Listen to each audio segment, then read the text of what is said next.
안녕하십니까. 민군관계론 강의를 할 교수는 김남일 교수입니다. 여러분들 아마 이제 부대에서 코로나만 아니면 우리 같이 함께 얼굴을 맞대고 이렇게 대면으로 수업을 진행해야 되는데 코로나가 일일 1000명 이제 약 한 2000명까지 지금 육박한 것 같습니다. 넘은 것 같고 그러면서 여러분들에게 직접 대면할 수 없어서 이렇게 비대면으로 진행을 합니다.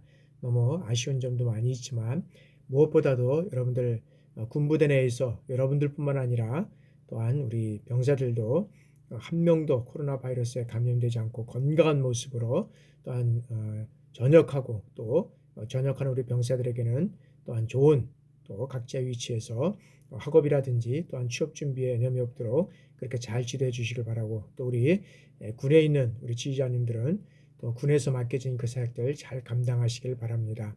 하여튼 아쉽지만 그래도 이렇게라도 수업을 할 수 있어서 참 다행이라고 생각을 합니다.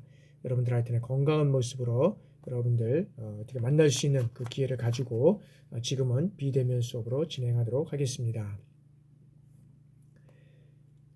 자, 교수 소개입니다. 저는 김남일이고요. 명지대학교에서 행정학 박사를 받았고 경민대학교 효충사관과가 이제 2009년도에 신설이 됐습니다.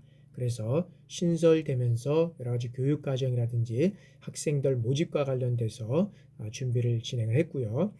저는 이제 군에서는 1987년도 7월 25일 날 육군 학사장교 9기로 임관을 했습니다. 그래서 92년 7월 30일 날 약 5년간 근무를 하고 이제 전역을 했습니다. 그래서 저는 702 특공연대에서 소대장과 군수장교를 역임을 했고요.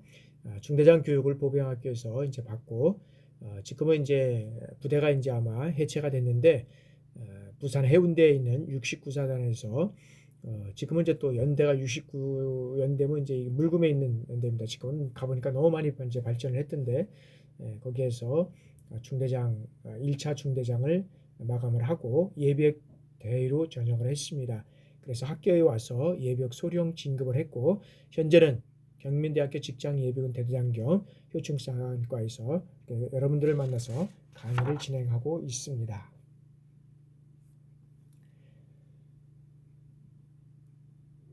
자, 학습 목표는 군의 어떤 간부로서 군대의 어떤 사명과 역할을 이해하고 올바른 리더십을 발휘하기 위해서 군대와 사회의 관계 속에서 발생되는 어떤 성숙한 민군 관계의 어떤 기본 일을 이해하고 군 전문가로서 바람직한 어떤 직업적 가치관과 태도를 정립하기 위해서 실용주의적 직업 인식의 변화를 통해서 선진 민주 국가형 어떤 민군 관계의 역할과 기능의 정립을 하고 국가 안보와 국가 발전을 기여하는 데 있다고 할 수 있습니다. 학습 목표는 민군 관계의 이론과 실제를 이해하고 한국의 민군 관계에 대한 이해와 그다음에 한국 군대의 어떤 해외 파병과 민군 관계의 이해에 대한 어떤 학습을 통해서 여러분들이 이 민군 관계가 이런 거구나라는 것을 우리가 이 학습을 통해서 정립해 갔으면 좋겠습니다. 자, 다음은 학습평가 및 참고 교재입니다. 이 학습평가는 중간고사 20, 그 다음에 중간고사 40, 기말 40% 이렇게 진행을 하도록 하겠습니다. 그리고 여러분들 가능하면 뭐 예를 들어서 어떤 그 과제 제출을 할 수 있도록 이렇게 하겠지만 요거는 코로나나 여러 가지 사항들을 한번 보면서 진행해 나가도록 그렇게 진행을 하겠습니다. 그리고 지난 학기에 우리 산업체에서 보니까 산업체 학생이 이제 아마 중간고사를 이렇게 제출을 하는데 두 사람이 똑같은 이런 답안지가 제출된 경우가 있었습니다. 그래서 여러분들 인원도 많지 않고 그렇기 때문에 그런 일은 절대 없도록 해주시기를 바랍니다. 자, 참고 교재는 주교재는 민군관계의 국가안보인데 이 조영갑 교수가 작성을 한 겁니다. 근데 이 교재가 사실 민군관계는 교재가 거의 없습니다. 실적으로 보면 그래서 이런 어떤 보조교재로서 뭐 NGO라든지 그다음에 뭐 이런 어떤 자료들을 찾는데 저도 자료가 없어서 이 자료를 하나를 카피를 타대학에서 있는 거를 교차 수정을 해가지고 제가 그것을 진행하게 되었습니다. 그래서 여러분들 교재를 없기 때문에 많은 것들을 일단 어떤 자료를 담았는데 그것을 보시고 강의를 진행해 나가도록 그렇게 하겠습니다. 자, 교과목에 앞서서 이제 민군 관계를 이해하도록 이렇게 한번 하는 것을 통해서 진행해 나가도록 하겠습니다. 자, 우리 민군 관계 하면 어떤 것이 제일 먼저 떠오르시나요? 혹시 여러분들 아마 대민지원 뭐 이런 것들이 떠오르지 않나요? 저도 뭐 군대 있을 때 한 그 저희 작전 지역이 이제 이런 그 삼척 쪽에 이렇게 포항 쪽에 이렇게 쭉 있었는데 그쪽에 이제 뭐 너무 많이 이제 비가 내려서 그 도로 복구 작업을 뭐 한 달 정도 이렇게 그 파견 나가서 우리 부대원들이 끌고 가서 이제 한 경우가 있습니다. 실적으로 보면 우리가 이제 대민지원, 뭐 민군 관계 이렇게 하면은 뭐 대민지원을 우리가 떠올릴 수 있는데 요즘에는 어떤 것들이 많이 떠올리나요? 혹시라도 아마 민원 발생이 아마 이렇게 많이 대두되지 않을까 이렇게 생각이 됩니다. 민원 발생만 없으면 우리가 여러 가지 뭐 공무원이라든지 군인이든 각종 아마 그런 것들을 통해서 이루어져 가는 것 같아요. 그러다 보니까 민원 발생만 없다면 하겠다. 뭐 이것도 어떤 면에서는 민군 관계가 되겠죠. 그러나 이제 요즘에 보니까 오늘도 신문에 보니까 그 MZ 세대의 어떤 등살에 이제는 군 대대장이 이제는 어떤 근무를 어떤 면에서는 사기가 꺾여서 어떤 면에서는 이 과거에는 뭐 대대장이면은 사실 어떤 꽃보직 뭐 이런 어떤 그런 거로 인해서 어, 어떤 지휘관이 어떤 그런 꽃보직에서 이제는 기피보직으로 바뀌어가는 이런 이제 것을 오늘도 보니까 조선일보에 이제 이런 것들이 났더라고요. 그래서 요즘에 보면은 뭐 성추행이라든지 부대에서 부실급식 뭐 이런 것들이 계속 터지면서 문제가 발생되고 그다음에 현장 지휘관은 이제 극도로 이런 어떤 것들에 대한 부담감이 느껴져 있다는 거죠. 그래서 병사들도 아니면식 말고의 어떤 투구를 넣고 있다는 거죠. 그리고 뭐 국민청원에 올리고 민원성 어떤 협박성도 있고 뭐 이러다 보니까 너무 어렵다는 거죠. 그래서 뭐 이것들도 크게 따지보면은 민군 관계가 되겠지만은 우리 군에서 일어나는 여러 가지 사항들을 우리가 한번 눈여겨보면서 민군 관계가 단순히 어떤 민원을 해결하고 대민지원을 하는 것이 아니라 이것이 어디서부터 출발되어 왔구나라는 것을 우리가 다시 한번 우리 생각해보는 시간을 갖도록 하겠습니다.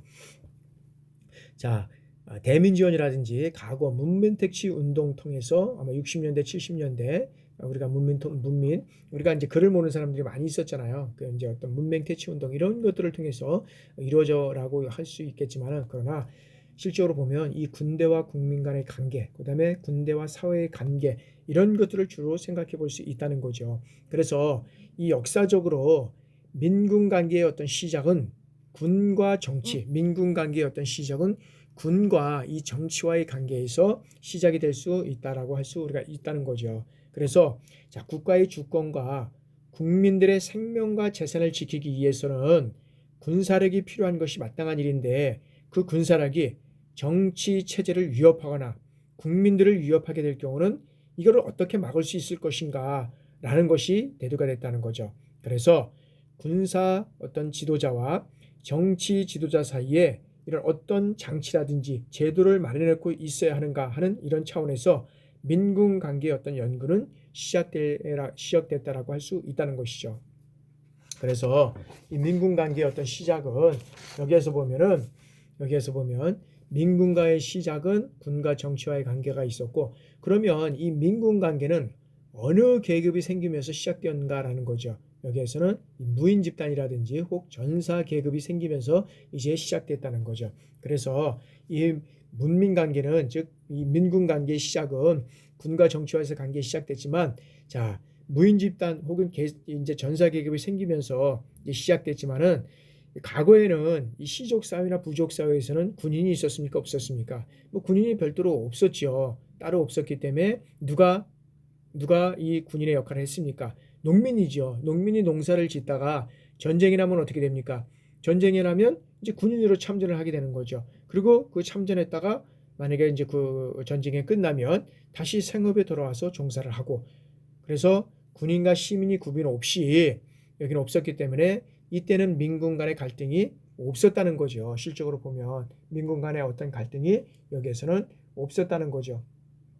그래서 여기에서 보면 자 민군 관계의 어떤 이런 관심의 계기는 이제 어디에서부터 시작됐냐면은 자 이 고대 왕권, 이 왕권에 따른 이 왕권이 강화되면서 이제 시작되게 되는 거죠. 그래서 왕권을 보호하기 위해서 이제 고용된 어떤 이 무인계급이 등장하게 됐다는 거죠. 그래서 무인계급이 등장하면서 이제 시작이 됐는데 그렇다면 이 무인 계급은 이 조직과 무기를 갖고 왕권을 보호하지만 한편으로는 그 조직과 무기를 가지고 왕권에 도전할 수 있다는 거죠. 그래서 여기서 이 민군 관계의 갈등이 발생하고 민군 관계에 대한 이 고민과 이제 연구가 시작됐다는 거죠. 내가 만약에 왕인데 이 왕권을 강화하기 위해서 어떤 면에서 군사를 대뒀는데 그 군사가 왕권을 예를 들어서 넘보는 겁니다. 이런 문제에 통해서 이제 민군과의 갈등이 발생되고 민군 관계에 대한 어떤 이제 고민이 이제 연구가 시작됐다고 이제 우리가 볼 수 있는 거지요. 자, 그래서 역사적 어떤 민군 관계의 이제 시작은 이렇게 등장이 됐고요. 그러면서 이 왕권의 강화에 따라서 무인 계급이 등장했지만 이 민군 관계를 고착시킨 것은 뭐냐면 과학기술의 발전에 따라서 이제 직업군이 등장하게 됐다는 거죠. 그래서 여기에서는 그것이 뭐냐면 이 과학기술이 발전하면서 과거에는 어떻습니까? 건강하고 충성심이 있고 용기가 있는 시민이라면 누구나 할 수 있었던 이런 무인 직업이 이제는 어떻게 바뀌어갑니까? 고도의 훈련과 기술과 이런 전문성을 가져야 할 수 있는 직업으로 이제는 발전되었다는 거죠. 그러다 보니까 이 군인이 전문화되면서 군인과 민간의 관계는 더욱더 뚜렷이 갈라졌고 갈라진 만큼 어떻게 됩니까? 더더욱 민군 관계의 어떤 중요성이 강조되었다고 볼 수 있다는 것입니다. 그리고 이 군대 조직을 관리하는 장교나 이 장교의 경우에도 왕조 시대에는 충성심이라든지 용기, 기죽 출신이면 누구나 쉽게 임용될 수 있었다는 것입니다. 그런데 어떻게 됩니까? 근대에 들어와서는 군인의 기능이 세분화되고 전문성 고도화되면서 이런 어떤 별도의 교육이나 훈련을 받은 사람만이 이제는 장교나 그다음에 어떤 부사관으로 임명될 수 있게 됐다는 것이죠.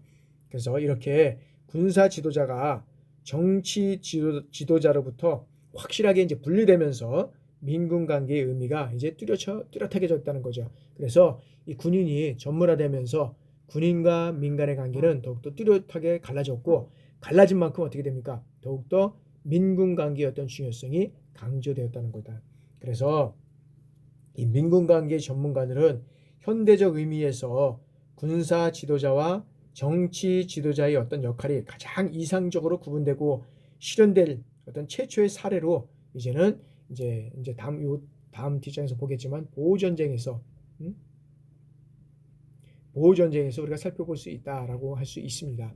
다시 우리가 이제 이 과목에 전체적으로 들어가기 전에 민군 관계를 이해하기 위해서는 우리가 과거의 어떤 대민지원이라든지 과거 문명 택시 운동 이런 것들을 통해서 어떤 그 군대와 국민 간의 관계, 군대와 사회 관계에서 우리가 이제 이루어졌다고 볼 수 있지만 실질적으로 이 민군 관계의 시작은 군과 정치와의 관계에서 이루어졌고 그런 어떤 관계는 여기에서는 이제 왕권을 강화하기 위해서 무인계급이 등장하게 됐는데 그 무인계급이 등장하게 되면서 민군 관계는 어떻게 발전이 되겠냐?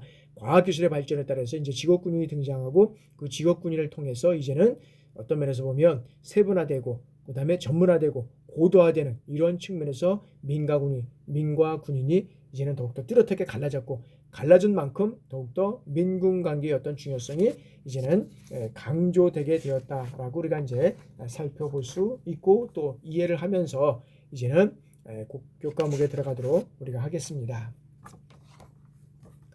자, 민군 관계의 어떤 그 기본적인 이제 개념에서 우리가 이론적인 측면을 보도록 하겠습니다.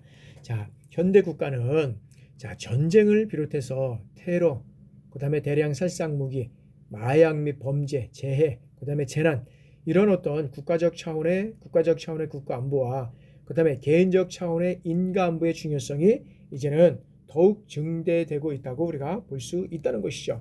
그렇다면 이 국가 안보의 개념은 무엇이고 이 민군 관계와는 어떤 관계가 있는가라고 우리가 한번 살펴볼 수 있는 것이죠. 그래서 이 국가보장은 라틴어의 어떤 시크를타스 이에서 이제 유래된 것인데 이것은 불안이라든지 근심, 걱정 이런 상태로부터 벗어나서 자유롭게 된다는 이러한 넓은 의미를 우리가 포함하고 있다라고 볼 수 있습니다. 그래서 현대 국가에서는 이 대외적 군사뿐만 아니라 이 대외적 군사 위협뿐만 아니라 이제 내부 발생에 의한 비군사적 위협에서 생기는 불안 그것이 어떤 국가를 붕괴시키는 직접적인 요인이 됨으로써 이제는 안전보장의 대상을 대외적인 위협뿐만 아니라 대내적인 어떤 위협에 두지 않으면 안 되게 되었다는 거죠.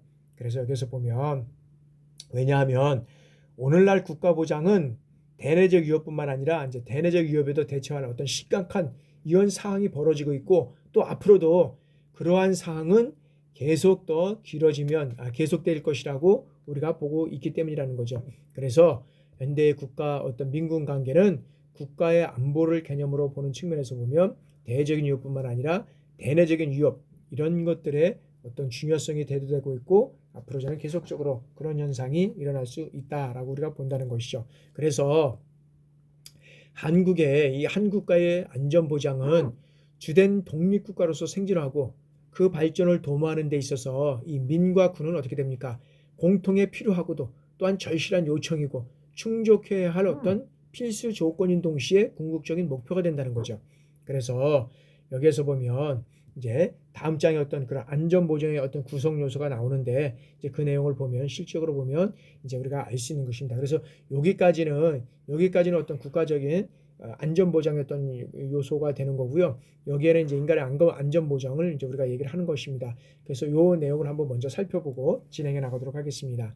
자, 안전보장의 구성 요소는, 자, 여태까지 말씀드린다시피 국내 국외적인 이런 현상들이 우리가 이제 어떤 면에서는 심각한 상황이 벌어지고 있다는 거죠. 그래서 대내 어떤 정치적 위기라든지 이런 사회적 혼란, 그다음에 교통사고라든지 폭파, 대화재, 테러, 폭력행위, 마약, 이런 어떤 범죄서부터 철도라든지 버스 선박 등 이 공공기관의 어떤 태업, 그다음에 물가의 폭등, 그다음에 부정 및 부패, 부정부패, 그다음에 이제 각종 공해 및 환경 파괴, 이런 것들을 어떤 통해서 우리가 안전보장이 이루어가지는데, 이것은 정치적 위기 및 사회적 재난으로부터 방해하는 것이다 라고 우리가 볼 수 있고요.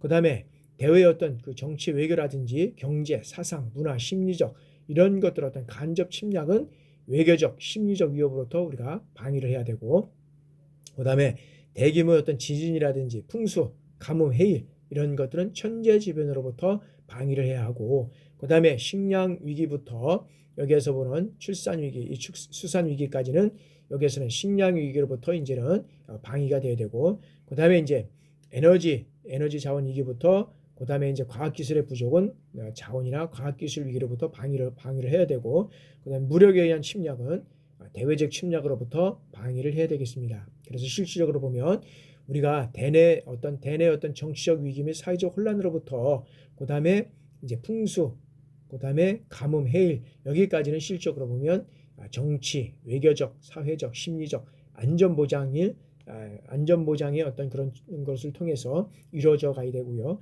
그 다음에 식량 위기서부터 실질적으로 보면 이 과학기술의 부족까지는 경제적, 과학적 안전보장이 여기에서는 이루어져 가고, 무력에 의한 침략은 군사적 안전보장이 여기에서는 답보되어 이런 현상들을 이뤄갈 수 있다라고 우리가 볼 수 있습니다. 그럼 다음에는, 자, 넓은 의미에서 사람들의 어떤 생존과 후생, 정신적인 어떤 자유를 최소한 확보한다고 하는 의미에서 새로운 인간 안전보장이 이제 중요성이 대두되고 있다. 새로운 인간 안전보장이 대두되고 있다. 그래서 인간의 안전보장으로서 내전이라든지 테러, 대량 살상 무기, 그 다음에 물리적 폭력, 이 그것에 수반되는 어떤 사상자가 발생되고, 이것으로 인해서 사상자가 발생되고, 그 다음에 난민들이 유출되고, 여기에 따라서 어떻게 됩니까? 여기에 따라서 빈곤이라든지 기하, 그 다음에 환경의 악화, 정치적 어벽, 이런 것들을 통해서 인간의 생명은 어떻게 됩니까? 심각한 위험이 빠질 수 있다는 거죠. 우리가 최근에 들어서 보면은 미얀마의 군부의 어떤 그런 군부가 이제 정부를 어떤 면에서는 제압을 했잖아요. 그렇게 되는 경우고 있고, 그 다음에 이제 뭐 여기에서 보면은 최근에 이제 우리가 아프가니스탄 우리가 이제 좀 보잖아요. 여기에서 보면 어떤 면에서 보면 실질적으로 보면 미국에서는 뭐 엄청난 비용을 쏟아붓고도 이제는 손을 떼어야 되는, 뭐 그것도 충분히 이해를 하지만, 그러나 자국의 어떤 동맹 국가로서 이렇게 본다 그러면은 참 조금 더 이렇게 좀 그 나라의 어떤 안전과 그 나라의 어떤 것들을 좀 담보할 수 있는 이런 것까지는 좀 발전해 갈 수 있는 기틀과 제도가 마련돼서 좀 빠졌으면 좋았다는 하는 생각도 들지만, 실적으로 보면 이제 미국도 어떤 자국의 안보라든지 자국의 어떤 이익이 없으면 거기는 이제 바로 빠져나가는 것이 사실은 미국이잖아요. 그러다 보니까 실적으로 보면 이 아프가니스탄이 빠져가면서 똑같은 이런 현상이 이제 된다는 거죠. 인간의 어떤 안전 보장을 답할 수 없다는 거죠. 심각한 이런 것들은 위협이 들어갈 수밖에 없다는 거죠. 그래서 정말 어떤 면에서는 그 조그마한 아기 태어나서 얼마 되지도 않은 아기를 정말 군인에다 던지고 그다음에 막 이런 현상들을 정말 보면서 너무 안타까운 이런 현상이 이루어지고 있다는 거죠. 그래서 그런 현상을 통해서 우리나라도 정말 어떤 면에서 보면 국가 안보가 튼튼하지 않고 국가를 어떤 면에서는 지킬 수 없으면 똑같이 이런 현상들이 우리나라뿐만 아니라 누구든지 그런 현상들이 일어날 수 있다라고 우리가 보는 거잖아요. 그렇기 때문에 특별히 군인인 여러분들은 국가 안보와 관련된 여러분들의 위치에서 그 역할들을 또 잘 해주셔서 너무나도 감사드립니다. 자, 다음에는 국가 안전 보장의 분야가 이 군사 분야와 비군사 분야로 확대되고 있다는 거죠. 그래서 국가 안전 보장이 하면 이 군사 분야만이 아니라 비군사 분야로 확대되고 있고 또한 그 대상도 이제는 국가 안전 보장과 인간 안전 보장으로 이제 확대되고 있다는 겁니다. 그래서 이 민과 군은 공동으로 국가라든지 인간 안보에 대한 이 정책을 수립하고 수행해야 할 책임이 있다는 거죠. 그래서 과거에는 군사 분야만 이뤄갔다 그러면 이제는 군사 분야만 아니라 이 비군사 분야가 더 어떤 면에서는 이제 국내적으로 봤을 때는 그러한 현상들이 더 어려움을 겪고 있다라고 우리가 이제 볼 수 있다는 것이죠. 그래서 그러한 현상들을 우리가 다시 한번 우리가 살펴보는 것도 좋을 듯합니다. 자, 그러면은 여기서 이제 인간 안전 보장에 대한 이제 우리가 이제 위협을 우리가 이제 볼 수 있는데요. 자, 인간의 안전은 지정학적 요인이나 국가의 상황에 따라서 국가 간의 어떤 무력 분쟁이라든지 국내 분쟁, 그다음에 국가 붕괴, 그다음에 국가의 어떤 인권 유린, 국경을 넘나드는 테러, 대량 살상 무기, 마약, 범죄, 환경 파괴 문제 이런 것들로 인해서 위협이라든지 위험에 노출될 수 있다는 거죠.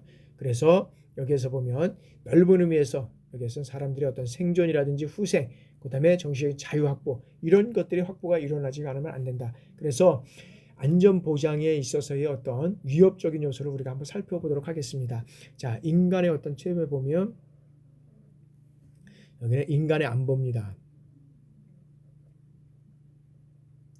인간의 안보는 우리가 아까도 얘기했죠. 넓은 의미에서 생존, 그 다음에 후생, 자유 이렇게 다루고 있습니다. 그래서 우리가 세 가지를 살펴볼 수가 있는데요. 우리가 이렇게 세 가지를 살펴보면 자, 생존을 먼저 한번 볼까요? 생존은 여기에서 보면 여기에서는 인간의 안보는 우리가 세 가지로 살펴볼 수 있다 그랬죠. 그래서 세 가지로 이렇게 살펴보면은 여기에서는 생존, 그 다음에 여기는 후생, 그 다음에 여기는 자유 이렇게 살펴볼 수가 있습니다. 그러면 먼저 우리가 생존을 한번 살펴볼까요? 자, 생존은 첫 번째 보면은 국가 간의 전쟁입니다. 국가 간의 전쟁. 자, 국가 간의 전쟁과 여기에는 국내 분쟁. 생존적인 문제이니까요. 그 다음에 여기는 집단 학살. 여기는 인종 청소. 이렇게 되는 거죠. 그래서 여기에서는 강제적 이것으로 인해서 강제적 인구 이동이 일어나잖아요. 여기는 뭐가 있습니까? 난민. 그다음에 피난민.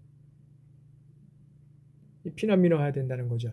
그래서 여기에서는 또 테러라든지 또 대량 살상 무기 이런 걸 통해서 여기에서는 이 어떤 면에서는 인간의 생존과 관련된 이런 현상들이 지금 일어나고 있다는 거죠. 자, 그다음에 이제 우리가 자유 쪽에 이제 우리가 후생 쪽을 한번 볼까요? 후생 쪽에 보면 여기에서는 마약 조직, 마약이 이제 유입되고 있고요. 그다음에 조직 범죄, 그다음에 환경 파괴, 그다음에 빈곤 및 기아 이런 것들이 있고, 그다음에 이제 자유는 왜 정치적, 문화적, 그다음에 종교적 이 권리 피해, 그다음에 정부에 의한 소수자 억압 이런 것들이 이제 그러니까 인간 안전 보장에 의해서 위협을 느낄 수 있는 이러한 요소들이 여기서는 이제 있다는 거죠. 그래서 자, 이러한 안전 보장의 의의를 인정하는 어떤 일정한 이 합의가 형성된 배경에는 어떤 것이 있느냐라고 하면 자, 군사력을 사용해서 국가의 어떤 독립이라든지 영토, 국민의 어떤 생명과 재산 이것을 어떤 면에서는 지킨다고 하는 측면에서 보면 지킨다고 한다는 측면에서 보면 자, 전통적인 국가안보의 사고방식이 이제는 더 이상 만능이 아닌 게 되었다는 거죠. 그런 인식이 되었다는 거죠. 그래서 자, 전통적인 어떤 군사 중심이라든지 국가 중심의 안전 보장의 틀만으로는 냉전 후의 어떤 세계에 있어서 더한층 이러한 긴박성을 높여가고 있는 다양한 위협 등으로부터 사람들을 어떻게 돼요? 안전을 충분히 지킬 수 없고 이에 따라서 별도의 어떤 수단이라든지 원칙이 필요하다는 인식을 이제 공유하게 되었다는 거죠. 그래서 현대 국가에서 국가 안전 보장과 이 안전 보장, 인간 안전 보장의 목표를 달성하기 위해서는 각계의 사람들, 정부, 비정부 기관, 국제기구, 그다음에 군대의 어떤 지원 역할 확대, 그다음에 이런 것들의 협력 이런 것들이 더욱 절실하게 이런 요구되는 과제가 되고 있다는 거죠. 그래서 이와 같이 이제는 국가 안전 보장의 분야가 아까도 말씀드렸지만 이 군사 분야만 있는 것이 아니라 비군사 분야로 확대되고 있고 그다음에 이 이제 어떤 그런 대상도 국가 안전 보장과 인간 안전 보장으로 확대됨에 따라서 민가군은 어떻게 돼요? 공동으로 국가라든지 인간 안보에 대한 어떤 정책을 수립하고 시행할 이러한 책임들이 이제 있다는 것입니다. 그래서 그런 측면에서 여러분들이 이해를 하시고 우리가 이제 또 진행해 나가도록 하겠습니다. 자, 민군 관계의 어떤 역사적인 이제 기원을 보겠습니다. 자, 인류 역사를 통해서 볼 때, 인간은 자, 개인적 차원에서부터 이제 정치적 집단의 어떤 차원에 이르기까지 뭘 통해서 이 협력의 극으로부터 분쟁의 어떤 극에 이르기는 전체적 행위의 영역 속에서 이제는 생존해 오고 있다라고 할 수 있습니다. 그래서 동서고금을 통해서 이 지구상에 지속되어 전쟁의 현상은 어떻겠습니까? 평화와 반대 또는 장애 현상의 어떤 인간 생활의 사회적, 정치적 조직과 끊을 수 없는 이러한 어떤 관계 속에서 이루어지고 있다는 거죠. 그래서 군대는 밖으로 국가를 방위하고 안으로는 어떻게 됩니까? 치안을 확보해서 국가적 통합을 이루기 위한 국가 권력의 어떤 최종적인 의존 수단으로서 역할을 하고 있기 때문에 모든 국가는 어떠한 형태이든 간에 군사력을 보유할 수밖에 없다는 것이죠.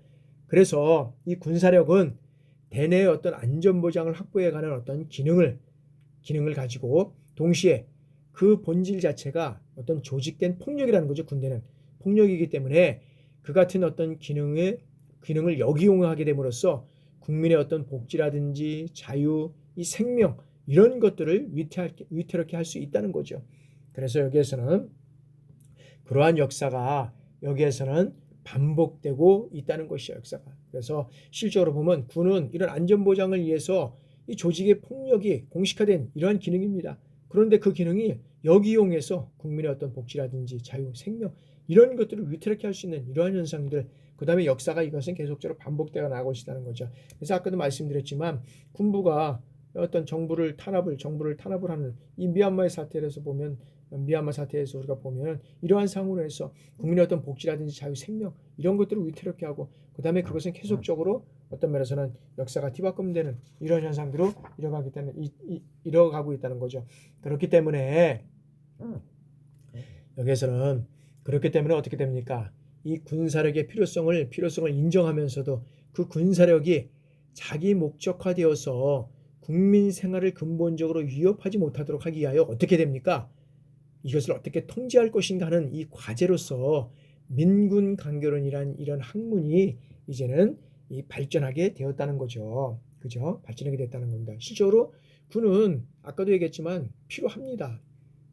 군사적 어떤 폭력을 위해서 목적을 달성하기 위해서 그런 포용한데 근데 근본적인 이런 위협을 못하도록 어떻게 통제할 것인가 이 과제 이것이 중요한 어떤 학문 분야로서 그래서 이제 민군 관계론이 대두되게 됐다는 거죠. 그래서 고대 중국에 있어서도 보면 자 변방 있잖아요. 변방 거기도 보면 이제 중국에다 가면 만리장성을 쌓고 참 그 넓은 지역을 가늘하기 위해서 얼마나 사실 병력들이 많이 필요합니까? 이 외적의 침입을 방지하기 위해서 대규모의 어떤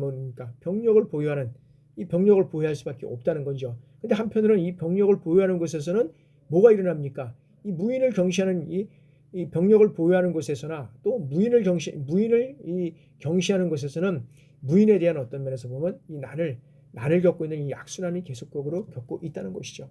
그래서 자, 고대 국가에서는 이 나폴레옹 시대까지는 이 힘을 가진 한 사람에 의해서 정치 기능과 그다음에 군사 기능이 수행되어 있기 때문에 자, 민군 관계의 어떤 미정립 시대를 우리가 구분하고 있다는 거죠. 왜?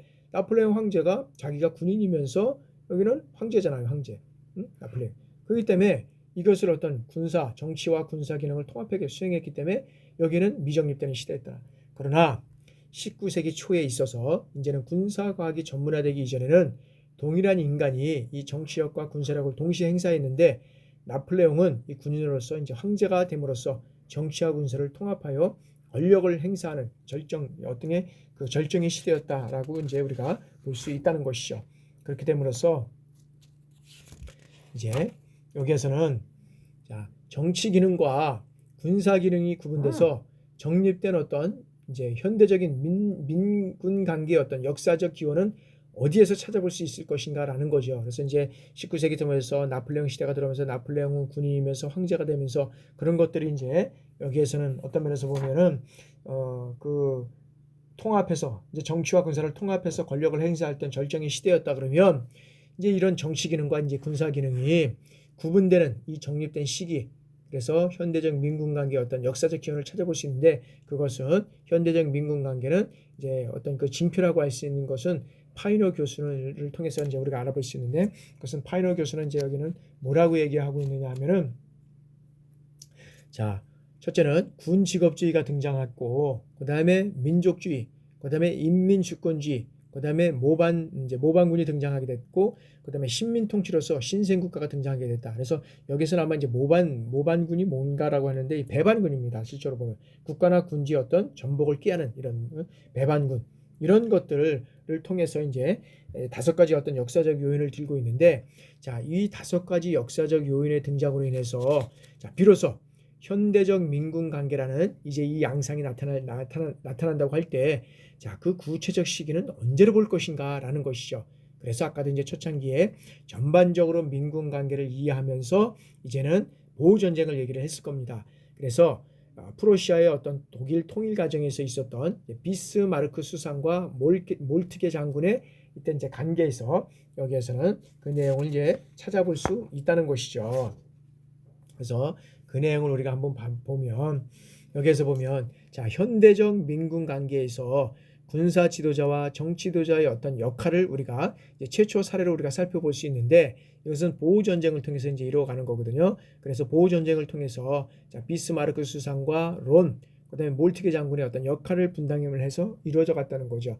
그래서 여기에서는 뭐냐 하면은 이 세 사람이 이 보호 전쟁과 보복 전쟁을 치르면서 이 행한 정치 기능과 군사 기능의 어떤 역할 구분을 우리가 찾아보면 그 내용이 우리가 민군 관계를 바르게 이해할 수 있구나라는 것이죠. 자, 이 비스마르크 수상에게는 여기에는 이제 당시 그때의 그 황제가 누구냐면 프리드리 빌헬륨이라는 이제 사람이 이제 이 세 사람을 불러놓고 이제 이렇게 얘기를 한 거죠. 자,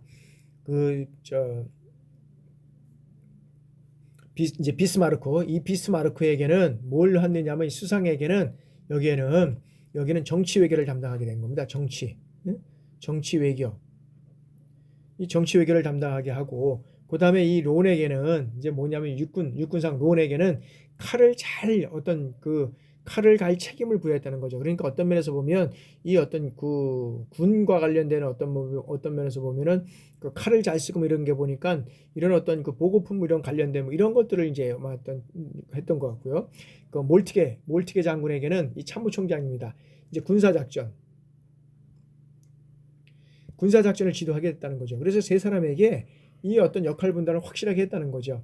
그래서 이때 프러시아는 독일을 통일하기 위해서 오스트리아라든지 프랑스 이런 이제 통일 전쟁을 이제 수행하는 이런 측면에서 이제 이뤄갔다는 거죠. 그래서 이 보호 전쟁은 독일 통일의 과정에서 이 프러시아와 오스트리아 사이에서 벌어진 어떤 7년간의 전쟁으로 국력이 약한 프러시아에 패배함으로써 독일은 이 프러시아를 주축을 통해서 이제 독일 제국을 형성하게 된다는 이러한 이제 내용이 된다는 거죠. 그래서 여기에 이제 보호 전쟁을 통해서 이 시간이 우리가 비대면 수업은 영상으로 진행되기 때문에 25분이 1시간이잖아요. 그러니까 우리가 75분 동안을 하기 때문에 이 모든 것들을 다 할 수가 없습니다. 그렇기 때문에 여러분들이 한번 요즘에는 너무 이제 뭐 인터넷상에 들어가면 너무나 많은 이런 자료들이 많이 나오니까 역사적 그 보호 전쟁을 통해서 역사적 배경, 전개 과정, 무기와 무기 체계, 그다음에 의미와 교훈 이런 것들을 한번 여러분들이 한번 읽어봤으면 좋겠습니다. 그래서 어떻게 이 보호 전쟁을 통해서 독일이 어떤 독일 제국을 형성해 갈 수 있느냐라는 것을 우리가 한번 역할 분담을 통해서 이루어갔으면 좋겠다라는 것을 여러분들한테 한번 말씀드리겠습니다. 자, 이 보호 전쟁이 벌어졌을 때, 자, 유럽 제국은 어떻게 됐냐 하면, 자, 오스트리아가 승리를 예측했다는 거죠. 왜 그러냐면, 자, 오스트리아는 나폴레옹 1세에게 몇 번이라든지 이 격파되면서도 끝내는 어떻게 되면 최후의 승리를 얻은 국가였다는 것입니다. 그리고 나폴레옹 3세 때도 오스트리아의 어떤 승전을 믿고 전쟁이 장기화되면 이제 나폴레옹은 교묘히 개입해서 정치 외교적 어부지리를 얻으려고 했다는 거죠. 그런데 어떻게 됩니까? 실제로 전쟁이 시작되자 아무도 예상하지 않는 이런 일이 벌어졌다는 것이죠. 그래서 파죽지세로 오스트리아군을 무찌르는 어떤 프러시아군은 전쟁 개시 7주 만에 비엔나 외곽의 어떤 60km 지점까지 이제는 진격하게 되었다는 것이죠. 그래서 이때 프러시아 참모본부는 이 군사적 승리를 철저하게 이용해서 비엔나 입상을 이제는 주장하게 됐다는 것이죠. 그러나 이제 이 비스마르크 수상은 군부의 견해에 반대했다는 거죠.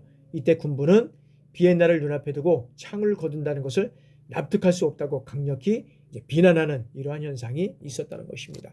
그래서 여러분들 다 이 내용을 우리가 여러분들한테 알려드릴 수는 없겠지만 여기에서 정치와 군사의 지도자들이 이 전투 현장에서 각자의 기능을 어떻게 수행했는가 이 사례 하나를 우리가 여러분들이 갖고 하면 좋겠습니다. 그래서 여기에서는 우리가 이제 이 내용에서 뭐 보면 자, 이와 같은 어떤 독일 통일의 어떤 탁월한 군 전문 직업주의는 프랑스와 영국에 영향을 끼쳤고 그 다음에 미국은 이 영국을 본받아서 자국의 어떤 군사 제도를 발전시킴으로써 현대적인 민군 관계를 이제는 정착시킨 이러한 배경이 되었다고 볼 수 있습니다.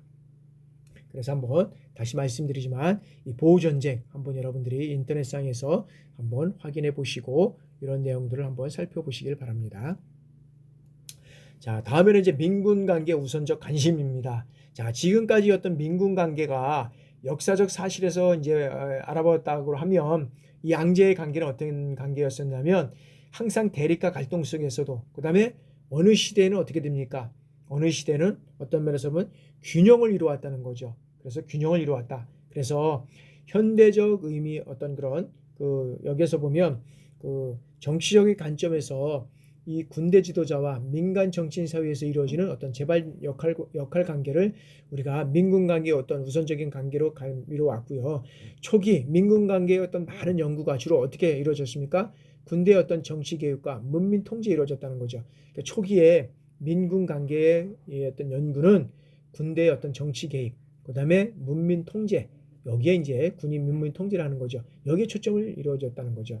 그 다음에 이후에 어떤 민군 관계는 어떻게 자, 사회학적인 관점에서 군대와 사회가 어떻게 다른가 그리고 그 속성이나 기능에 대한 이제 연구를 통해서 군대와 사회가 어떻게 조화를 이룰 것인가 그 다음에 양쪽의 어떤 요구를 어떻게 충족시킬 수 있을 것인가 여기에 이제 초점을 통해서 민군 관계가 이제 이루어져 갔다는 거죠. 그래서 최근에 민군 관계는 어떻게 했습니까? 사회 변화와 군 위상의 변화에 따라서 이제는 군 일방의 어떤 배타성이 일반적이었던 과거와 달리 이제는 정치와 어떤 사회 계층 간의 다양한 이 목소리를 표출되면서 자, 민군 간의 어떤 상호 협력과 상호 통합 이런 것들을 모색해가면서 이제는 다양한 연구의 발전을 거듭해 가는 것이 현재 어떤 그런 민군 관계의 어떤 우선적 관심과 태도가 될 수 있다라고 우리가 볼 수 있습니다. 자, 그러면 다음에 이제 그러면 우리의 민군 관계의 어떤 정의를 살펴보도록 하겠습니다. 자, 민군 관계 근본까지 지금까지 어떤 민군 관계의 역사적 어떤 사실을 보면 이 어떤 양자의 관계는 항상 보면 대립과 갈등 속에서도 그리고 어느 시대에는 이 균형을 이루면서 발전해 갔다는 거죠. 그리고 현대적 의미의 민군 관계는 여기에서는 이 군사 기능과 민간 기능이 분리돼서 역할을 하는 어떤 관념이면서도 상호 밀접한 관계를 이루어가겠다는 거죠. 그래서 민군 관계는 우리가 말씀드렸지만 대민 관계라든지 그다음에 어떤 문민 택시 운동 이런 그다음에 여러 가지 어떤 그 민원 접수 뭐 이런 것들도 실적으로 큰 어떤 대민 관계가 민군 관계가 되겠지만은 실적으로 이 현대적 민군 관계는 군사 기능과 민군의 어떤 기능이 여기에서는 상호 밀접한 관계로 이루어져 가지 않으면 이제 안 된다는 거죠. 그래서 고대에서 현대 이르기까지 자, 군대에 의한 어떤 그 정치 간섭의 사례는 자, 민간 정치인들로 하여금 어떻게 군대를 효과적으로 통제할 수 있는가 여기에 문제를 초점을 뒀다는 거죠. 그래서 이제는 뭐 현대도 마찬가지요. 그래서 우리가 보면 개발도상국에 때 보면 우리가 1960년대 우리가 5.16 혁명을 통해서 보면 5.16 혁명을 통해서 보면 군이 민간을 통제함으로 해서 군사 정권이 들어서면서부터 이제는 계속적으로 한 세대, 3대 정도까지 어떤 군사 정권이 이루어가지 않습니까? 그래서 군사 정권이 이루어져 가는 거는 뭐 장단점이 있겠지만 여기에서는 이 군사 정권이 이루어지면서 이제 민간 정치인들이 할 때 어떻게 이 군대를 효과적으로 통제할 수 있는가 여기에 대한 이제 문제에 집중되어 있다는 거죠. 지금도 보면 개발도상국가 이제 저개발도상국가 개발도상국가를 보면서 저개발도상국가들은 실적으로 보면 이 아시아, 아프리카, 라틴 아메리카 이런 거 보면은 아직까지도 여기에서 보면 군이 민간을 통제하는 이러한 측면에서 이루어져 간다는 거죠. 그리고 또 민군 관계는 민은 어떻게 되면 민간 정치는 이 군대를 어떻게 통제할 수 있느냐 이런 것들을 계속적으로 이루어져 가고 있고 여기에 이제 키가 있다는 거죠. 그래서 우리가 실질적으로 보면 여기에서도 보면 미얀마 국가에도 보면 여기에서 보면 군이 어떻게 되냐 민을 통제 민을 어떻게 해서 보면 통제하면서 군부 정부가 이루어가자는 거죠. 군부 정부가 이루어져 가고 있고 그다음에 이제 보면 아프가니스탄 같은 경우도 보면 실적으로 보면 실적인 어떤 정해진 군은 아니지만 어떤 거기에서 보면 그 테러라든지 뭐 이런 것들이 이제 앞으로 또 계속적으로 이루어져 간다고 하면 우리가 이제 염려하고 근심하고 걱정하는 것은 여태까지 아프가니스탄을 통해서 여기에서 이제 이루어지는 여러 가지 어떤 그런 그 대량 살상이라든지 무기 판매, 그다음에 어떤 테러, 그다음에 뭐 여러 가지 어떤 그런 현상들이 많이 일어났잖아요.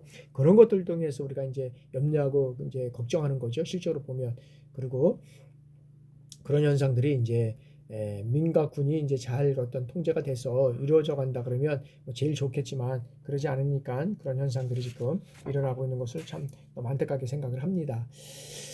자, 다음에는 이제 자, 그러면 이러한 그 민군 관계의 어떤 우리가 정의를 한번 살펴보도록 하겠습니다. 민군 관계의 어떤 그런 정의는 여기에서는 그 이 군대 정치 이제 군대가 어떤 정치 간섭의 여러 가지 과제를 해결하기 위해서 민군 관계라는 이런 학문적인 연구가 이제 대상이 됐다는 거죠. 그래서 그러면 민군 관계라는 것은 무엇이냐? 이 민군 관계의 어떤 정의를 우리가 한번 살펴보도록 하겠습니다. 그래서 민군 관계는 여기에서는 좁은 의미의 어떤 협의의 어떤 정의를 하고 그다음에 광의의 어떤 여기는 두 가지를 우리가 정의를 살펴볼 수 있는데 먼저 협의의 정의를 우리가 살펴보면 자 여기서 보면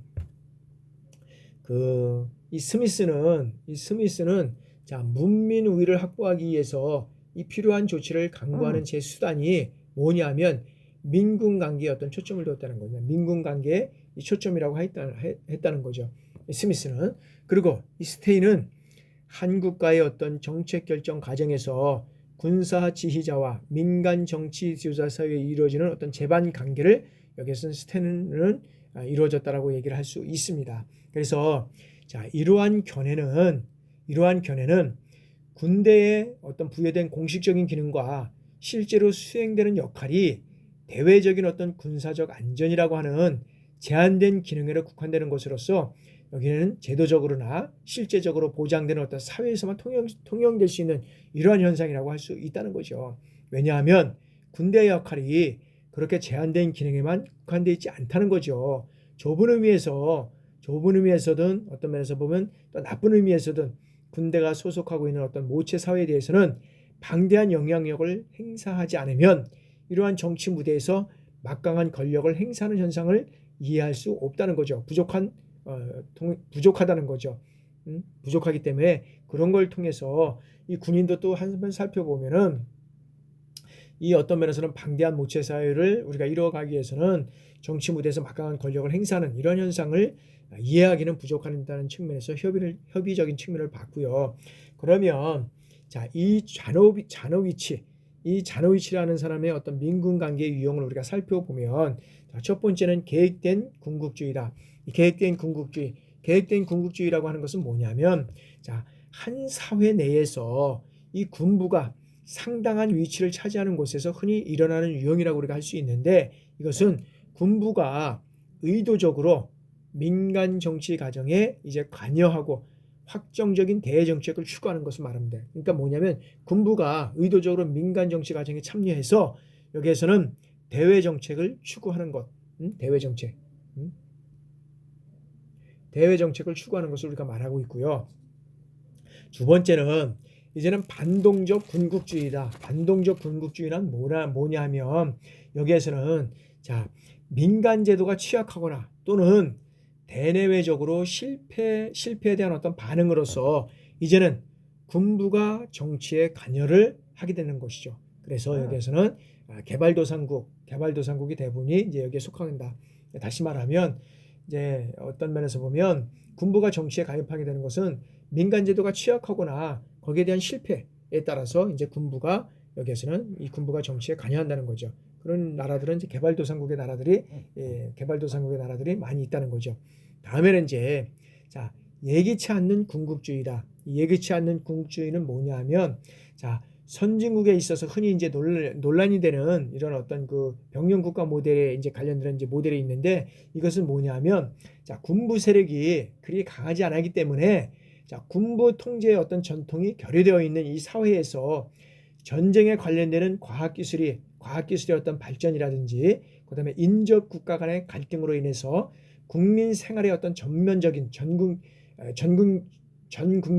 이런 군사적인 영향으로 변화됨으로써 민간 지도자들이 이에 적절치 대처하지 못하는 곳에서 이제는 나타나게 된다라는 것이죠. 그래서 이 결국 어떤 좁은 의미의 민간 관계라는 것은 뭐냐 하면은 여기에서는 자, 국가 정책 과정에서 군부 엘리트와 그다음에 민간 엘리트 간의 어떤 힘의 우위의 관계로서 정치적 권력 관계를 정의하는 것이다라고 이제 보고 있다는 것이죠. 다시 말씀드리면 이 어떤 면에서는 여기에서는 좁은 의미의 여기는 쪽에서의 어떤 민군 관계는 군부 엘리트와 민간 엘리트 어떤 힘의 균형, 우위 이것을 이제 를 통해서 좁게만 얘기를 하고 있다라는 것을 우리가 볼 수 있고요. 자, 두 번째는 이제 우리가 보면 자, 광의에 의한 이제 넓은 쪽에서는 광의에 의한 정의를 한번 살펴보도록 하겠습니다. 자, 이 헌팅턴 교수는 민간의 어떤 민간 관계를 여기서는 자, 어떤 사회에서나 몇 개의 어떤 상호 의존 요소로 구성된 체계로 보았다는 거죠. 그래서 이 체계를 보았는데 그 체계의 어떤 중요한 구성 요소가 무엇이냐라고 우리가 살펴보면 그 구성요를 우리가 살펴보면 자, 첫 번째는 자, 여기에서는 자, 정부에 있어서 군사 제도가 차지하는 공식적인 구조상의 지혜다. 정부에 있어서 이건 어떤 민간 관계를 여기는 어떤 사회나 상호단체 어떤 체계로 봤는데 그 체계는 구성 요소는 뭐냐면 정부에 있어서 군사 제도가 차지하는 어떤 공식적인 구성의 지혜로 봤다는 거고 자, 두 번째는 자, 전체로서 정치와 사회에 있어서 군사 집단이 갖는 어떤 비공식적인 역할과 여기에는 영향력이라는 것을 우리가 보고 있다는 거죠. 그리고 이제 세 번째는 자, 군부와 비군사 집단이 갖는 어떤 이데올로기적인 어떤 이 본질 이 세 가지를 우리가 들고 있다는 거죠. 그래서 이 헌팅턴 교수는 자, 민군 관계를 군부가 갖는 권위라든지 이 권위 그다음에 지혜잖아요. 권위 그다음에 영향력 얼마만큼의 영향력을 가지고 있느냐 그다음에 이데올로기적 이념 이 사이에서 존재하는 복합적인 어떤 균형 관계다라고 이제 봤다는 거죠. 균형 관계다 봤다는 거죠. 그래서 그러나 이러한 어떤 균형 관계의 어떤 실제가 바로 민군 관계의 어떤 구체적인 내용을 이루고 있다는 것은 아니다라고 이제 우리가 보고 있다는 것이죠. 그러면서 이제 여기에서는 반드론 교수의 이제 어떤 민간 관계로는 있죠. 반드론 교수의 어떤 민군 관계를 우리가 살펴볼 수 있다는 거죠. 자, 반드론 교수의 어떤 민군 관계를 살펴보면, 자, 첫 번째는, 자, 군과 국가의 관계로서 정부 조직상 군사 제도가 차지하는 어떤 구조상의 공식적인 지위다. 공식적인 지위를 우리가 민군 관계를 우리가 얘기를 하고 있고요. 두 번째는, 자, 군과 국민의 관계로서 정치, 경제, 사회, 문화, 과학, 기술 이 제 부분에서 이루어지는 군사 분야와 민간 분야 간의 어떤 상호작용의 상태와 내용, 이것들을 우리가 볼 수 있고요. 세 번째는, 자, 군부 엘리트와 민간 엘리트의 어떤 관계에서 국가 사회 구조 내에서 민과 군 엘리트 간에 이루어지는 역할 분담, 그 다음에 상호작용, 이 경쟁과 갈등 양상, 이런 것들이 이제 여기서 민군 관계를 이루어져가는 이러한 현상들을 볼 수가 있다는 거죠. 자, 네 번째는, 자, 군부와 민간의 어떤 이익 집단과의 관계. 그래서 여기에서는 어떤 이제 네 가지 차원의 어떤 비정치적인 이런 국면에 많은 비중을 두고 이제 있다고 이제 얘기를 하고 있는데, 여기에서 보면은 실적으로 보면 이 민군 관계의 어떤 내용을 이렇게 보면 실질적으로 보면 보면 이 복잡해요. 그렇게 단순한 내용이 아니라는 거죠. 실적으로 보면 민가군의 어떤 관계, 여기에는 뭐 영향력이라고 될 수도 있고 권위가 될 수도 있고 그다음에 어떤 그런 이념적인 것들 될 수 있고, 실적으로 보면 여기에는 민가군의 어떤 정치적인 영향력이잖아요. 실적으로 따지고 보면. 그래서 이런 것들은 어떤 단순하게 볼 수가 없다는 거죠. 그러나 여러 학자들은 이 좁은 의미에서 민군 관계를 여기서는 이제 군부 엘리트와 정치 엘리트 간의 어떤 정치적 권력 관계를 정의하고 있다면, 그러면 넓은 의미에서의 민군 관계 정의는 어떻게 되냐? 자, 군부 엘리트와 민간 엘리트 간의 어떤 정치 관계뿐만 아니라 정치적으로 사회, 문화, 심리, 과학, 기술, 자연환경, 환경 문제, 이런 어떤 군사의 복합적인 관계로서 이것은 군사와 관련된 일체의 어떤 사회의 관계라고 정의할 수 있다는 거죠. 정의할 수 있다는 것입니다. 그래서 여기에서 보면 그래서 이제 우리가 다시 한번 전체적으로 우리가 이제 한번 보면 좁은 의미의 그 민군 관계는 군부 엘리트 이제 요로 말씀드렸고요. 넓은 의미에서는 이런 것들을 이제 군부 엘리트와 민간 엘리트 간의 정치관뿐만 아니라 정치, 사회, 문화, 심리 이런 것들을 통해서 이제 군사와 관련된 일체 어떤 사회의 관계를 얘기를 했답니다. 그래서 자, 여기에서 보면 군사 집단과 자, 민간 집단 간의 어떤 힘의 갈등과 이 대립이 이제는 이분법적인 관계가 아니라 상호 이해하고 그다음에 상호 보완적 역할로 국가 발전과 국가 안전 보장에 기여하는 어떤 종합적이고 순환적인 형태로 봐야 된다는 것이죠. 그래서 여기에서 보면 자, 군은 한 사회 내에서 경계되어야 할 어떤 이질적인 존재가 아니고 민과 군의 어떤 융합을 통해서 어떻게 돼요? 국가 발전, 그다음에 어떤 국가 발전과 국가 안전 보장에 어떤 기여하는 종합적이고 순환적인 이러한 어떤 요소 형태라고 볼 수 있다는 것입니다. 그래서 여기에서는 우리가 이제 전반적으로 민과 군에 대한 어떤 전반적인 그런 학자들의 어떤 그런 정의를 살펴봤고, 그 다음에 여기에 대한 전반적으로 이제 좁은 의미의 민군 관계와 넓은 의미의 민군 관계까지 이제 요약해서 전체적으로 한번 살펴봤습니다. 그럼 이제 다음 시간에는 자, 민군 관계의 어떤 유형을 우리가 한번 살펴보도록 하겠습니다. 한번 10분간 휴식하고 살펴보도록 하겠습니다.